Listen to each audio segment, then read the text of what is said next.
Christians should always be asking, how does my use of money relate to eternity? As Christians, we need to make sure we frequently stop to ask, how does our use of money relate to eternity? It's really too important of a question for us to neglect. I'm Dan Kruver. In this episode of Light and Truth, John Piper opens Luke 16 to help us rethink money in light of forever. This message was originally delivered at Bethlehem Baptist Church on Sunday evening, October 16th, 1983. Let's turn to Luke chapter 16. Last time we looked at Luke 15 and the prodigal son and the elder brother. And tonight we move into the next chapter, verses 1 to 13 of chapter 16. Let's read them together. And then my first question is going to be whether you see any relationships between this and what went before in chapter 15 in the parable of the prodigal son. Jesus said also to the disciples, there was a rich man who had a steward, and charges were brought to him that this man was wasting his goods. And he called him and said to him, what is this that I hear about you? Turn in the account of your stewardship, for you can no longer be a steward. And the steward said to himself, what shall I do, since my master is taking the stewardship away from me? I'm not strong enough to dig. I'm ashamed to beg. I've decided what to do, so that people may receive me into their houses when I am put out of the stewardship. So summoning his master's debtors, one by one, he said to the first, how much do you owe my master? He said, 100 measures of oil. And he said to him, take your bill and sit down quickly and write 50. And then he said to another, how much do you owe? And he said, 100 measures of wheat. And he said to him, take your bill and write 80. The master commended the dishonest steward for his shrewdness. For the sons of this world are more shrewd in dealing with their own generation than the sons of light. And I tell you, make friends for yourselves by means of unrighteous mammon, so that when it fails they may receive you into eternal habitations. He who is faithful in a very little is faithful also in much, and he who is dishonest in a very little is dishonest also in much. If then you have not been faithful in the unrighteous mammon, who will entrust you to the true riches? And if you have not been faithful in that which is another's, who will give you that which is your own? No servant can serve two masters, for either he will hate the one and love the other, or he will be devoted to the one and despise the other. You cannot serve God and mammon, or money. See any connections there with the parable of the prodigal son? Any words jump out at you that are the same? Wasting. That is exactly the same word as found in chapter 15, verse 13, squandering his goods. Now that could be accidental, I suppose. The difference is that the prodigal son was totally out of money when he needed a place to stay, some habitations. This fellow, when he finds out that he's about to be out on the street, still has access to his master's goods. I think he's like the older brother, not the younger brother. The older brother in the parable, the father, said to him, everything I have is yours. 2 verses before this chapter starts. Son, you are always with me, and everything I have is yours. And I have the feeling that what Luke is doing in putting this parable right after the parable of the prodigal son and the elder brother is saying, in effect, I'm going to go right on giving some counsel and advice to what Pharisees should do, namely with their money. The elder brother is the Pharisee. His first problem is legalism. He's trying to work for his father instead of being a son and cherishing his father's fellowship. The next situation you have is a man who has at his disposal all of his master's goods and is responsible to use them wisely. When you get down to the end of the parable, verse 14 of chapter 16, the Pharisees, who were lovers of money, heard all this, and they scoffed at him. But he said to them, "You are those who justify yourselves before men, but God knows your hearts." In other words, they respond to this parable in exactly the same way the elder brother responded to the younger brother. So there are links with what has gone before, and I think even though it starts off saying he spoke to his disciples, the Pharisees are overhearing. Jesus no doubt knows that, and he has something to teach both disciples and Pharisees. So let's inquire what it is that he's trying to teach in these 13 verses. Verse 9. And I tell you, this is where Jesus comes in to interpret here now what's gone before. I tell you, make friends for yourselves by means of unrighteous mammon, so that when it fails, you may be received into eternal habitations. Relate that back to verse 4, where the dishonest steward says, I have decided what to do that I may be received into their houses. You see, Jesus says, use unrighteous mammon so that you will be received into eternal habitations, to interpret what this man was doing when he used his master's money in such a way that he would be received into their houses. So verse 9 is the interpretation of what this dishonest steward is doing. Now, who are these friends, and what are these eternal habitations? Who do you think the friends are? What do the friends stand for? Maybe you have to ask at the same time, what is this unrighteous mammon? What's that mean? It's a funny thing because he has lots of positive to say in these last verses about what you can do with your money if you're faithful. I think it's unrighteous mammon because it's part of an unrighteous system. Not that money in and of itself is necessarily evil, but that it, as the parable shows, is all bound up with a world system in which it has so much to do with unrighteousness. It can be used, however, to produce eternal habitations for yourselves, which these friends will receive you into. Now, how can you use money in order to have eternal habitations? The situation, remember, from the parable is that these people were debtors. They owed lots of money to the master. And this guy went along and lightened their debt. And they then became his friends because he cut their debt in half or by 20%. Now, who's that stand for in life? Drop down to verse 19. There was a rich man who was clothed in purple and fine linen, who feasted sumptuously every day, and at his gate lay a poor man named Lazarus, full of sores, who desired to be fed with what fell from the rich man's table. Moreover, the dogs came and licked his sores. And the poor man died and was carried away by the angels to Abraham's bosom. And the rich man also died and was buried, and in Hades, being in torment, he lifted up his eyes and saw Abraham far off and Lazarus in his bosom. What should he have done? Taken care of Lazarus and made a what out of him? A friend. So that Lazarus would do what? Receive him. Where? In heaven.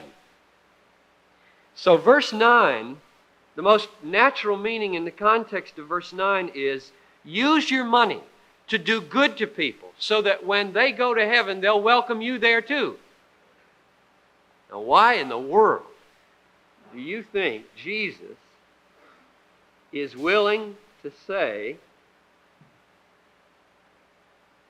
the master commended the dishonest steward? What did he commend him for? Shrewdness. That is, given the resources at his disposal, he produced the maximum amount of benefit for his life. And the master said, this guy's smart. Get out of here. Now, the focus of the master is not on the dishonesty, because he's getting rid of this guy. He didn't want him around anymore. Dishonest stewards are for the birds. But he recognizes something commendable, and Jesus fastens on that. Now, let's stop here and think about this, because it relates to something going on at Bethlehem right now. Jesus is willing to tell a story about a no-good liar, cheat, and pick something out of that situation and use it as a way to illustrate something good and drive it home. Now, what does that sound like going on at Bethlehem right now? I'm thinking about Christian hedonism. Christian hedonism, bad word. A lot of people tell me, what do you use that word for? You should avoid that word. And I just want to say, no, look at that. Look at that Jesus. Look what he does. I'm taking a little parenthesis here and saying, if Jesus is so bold as to use a dishonest steward to illustrate something important because that gets people's goat and really goes home, then I can use Christian hedonism. Don't you agree with that? Isn't that good reasoning? But, close parenthesis, the point of the parable is this. That man used all the means at his disposal, especially his money, in order to produce for himself a future when he had no future. Jesus, now, in verse 9, applies it at the spiritual level, although it's not all spiritual because unrighteous mammon is still the means, but he says, use your money, whatever you've got at your disposal, poor or rich, to provide yourselves eternal habitations. Sound like something from 1 Timothy 6:19? Tell those who are rich to be rich in good deeds, liberal, and lay up for themselves a good foundation in life, which is life indeed. All Paul was doing was quoting texts like these from Jesus. Christians, here's my little summary of verse 9. Christians should always be asking, how does my use of money relate to eternity? Christians should always be asking, how does my use of money relate to eternity? Next question, verse 8. The master commended the dishonest steward for his shrewdness, not his dishonesty necessarily. For the sons of this world are more shrewd or wiser in dealing with their own generation than the sons of light. Who are the sons of light? Christians. That very phrase is used two other times in the Bible, one in John 12:36, where if you believe on Jesus, you become a son of light. It's also used in Ephesians 5, walk as children of the light, and 1 Thessalonians 5. So that's Christians or disciples, believers, who are sons of this world. Non-Christians. Or, to be more faithful to the wording, a son is a chip off the old block. So a son of this world is somebody whose character has been basically determined by the world system, and a son of light is somebody whose character has basically been determined by light, truth from God in the gospel. Now, this isn't very commendatory of the sons of light here, this verse. The sons of this world are more shrewd in dealing with their own generation than the sons of light. So I got to have a verb here. I don't know what the rest of this sentence is, beginning with than. The sons of this world are more shrewd in dealing with their own generation than the sons of light are in dealing with eternal things. I think what he's saying is Christians ought to go to school on the way the world uses money to get a future. And they ought to then use money to get an eternal future. What's commendable in the world is that they have so much savvy to turn their present resources into this worldly future. Go at a future with all cleverness, with all resolve, with all passion. Make yourself a future with your money. But for God's sake, don't do it like the world does it. That is, to make such a little teeny future in this world. You want eternal habitations. So what you can learn from the world is not where to set your hope, but the diligence with which the world goes about trying to load itself down with more money to secure itself a future. Every runner runs a race to win a wreath. This wreath it's going to fade.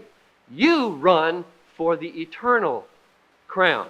And therefore, so it would be fair to say, when the Summer Olympics come to Los Angeles, and you tune in to those trials and watch those guys and girls run to get themselves a little gold medal with hardly any interest in the medal that Christ could give at His return, then we ought to go to school on that and say, do I pursue the medal of righteousness at the coming of the judge with the same vigor with which those people pursue that medal? That's the point, I think, here. Let's look at verses 10 to 12. He who is faithful in a very little is faithful also in much. And he who is dishonest in a very little is dishonest also in much. That's the principle. Then from that principle, if you're faithful in a little, you'll be faithful in much. If you're dishonest in a little, you'll be dishonest in much. From that principle are drawn two assertions, one in verse 11 and one in verse 12. If you have not been faithful with unrighteous mammon, then I won't entrust you to true riches, or won't entrust true riches to you. And this unrighteous mammon, you can see, is a repetition of that word or phrase right there. So he's still thinking about what he has said already and just driving the point home further. But something new has happened here. Does that lesson come from the parable? I'm just wondering whether in verses 10 to 12 he might be going back and saying, here's what the steward should have done. In other words, if the steward had been faithful in very little, then he would have been entrusted with a lot. But it's true that in the interpretation of the parable, Jesus means making friends of yourselves with unrighteous mammon is the way to be faithful with your money. Let's finish with one last observation at verse 13. No servant can serve two masters, for either he will hate the one and love the other, or he will be devoted to the one and despise the other. You cannot serve God and mammon.